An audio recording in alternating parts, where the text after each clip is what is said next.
የዘላለምን ሕይወት እናገኛለን ብላችሁ አስባችሁ ከሆነ ወዳጆች ሆይ ሰው ልጅ በሌላ አማልክት በኩል የእግዚአብሔርን መንግሥት መውረስ ቢቻል ኖሮ ክርስቶስ መሞቱ ከንቱ ይሆን ነበር።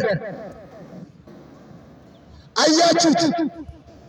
ሰው ልጅ በሌላ መንገድ የዘላለምን ሕይወት ማግኘት ስለማይችል ክርስቶስ ኃጢአት ሳይኖርበት አምላክ ሆኖ ሳለ ወደ ምድር መጣ። ለሰው ልጆች ኃጢአት ሁሉ በመስቀል ላይ እርቃኑን ተሰቀለ፣ ሞተ፣ ደሙን አፈሰሰ።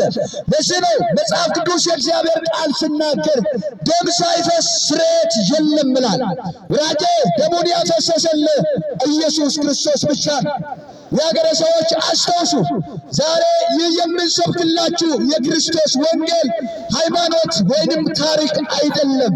ከሃይማኖት ያለፈ ከታሪክ ያለፈ ስለ ዘላለሙ መንግሥት የምናገር የክርስቶስ ወንጌል ነው።